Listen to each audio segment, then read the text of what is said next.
Train up a child in the way he should go. Even when he is old, he will not depart from it. Proverbs 22:6. I remember bits and pieces from my childhood. Many memories have faded in the busyness of adult life. The memories that remain strongest are the ones I recall. Not necessarily because they're the happiest or most remarkable, but because they are the compass that gives my life direction. My parents, working multiple jobs, modeled strong work ethic and always providing for the family. Lessons on how to do the most with the little we had taught me fiscal prudency and never taking anything for granted. I want for my children memories and moments that will also guide them in life and shape who we believe God desires for them to be.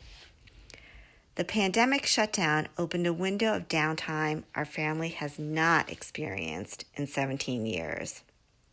For the first time, we're all confined to the home. No commuting, no social engagements, no doctor appointments, and all sports and school extracurriculars were canceled indefinitely. It was a wonderful time for us to reconfigure how we filled our days.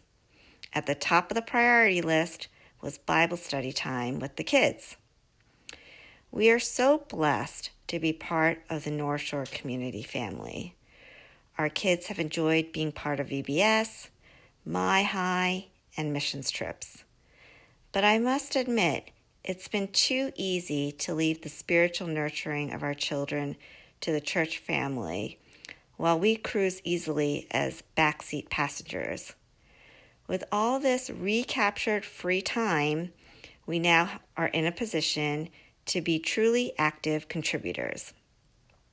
When I mentioned this to Tay, he was more than happy to offer some reference material.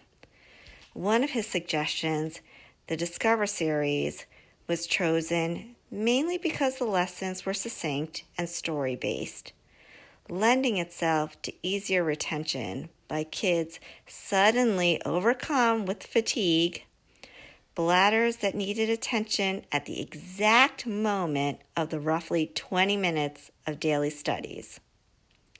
Some days we would get through one lesson, and on other days, in spite of yawns when asked to read aloud and lots of slouching, so much slouching, we would cover more. The intimate setting of home lent itself to spirited conversations and commentary. Why would Elijah call upon bears to maul children? He is bald. Why would he be offended by that? An opportunity to respond with context on the story, who God is, how he chooses his agents, and how he and his ways are always holy. As many of you know, our family experienced the deep loss of Mike's brother, Ron, to COVID-19.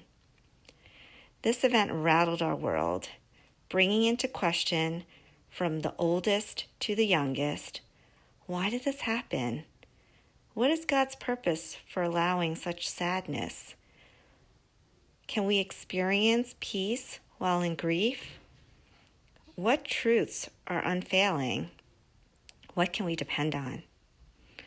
I believe indisputably that family Bible study time will not only cast impressions on beliefs that the kids will take into adulthood, but will also answer these and many more questions that they'll ask themselves while navigating life in a hard world.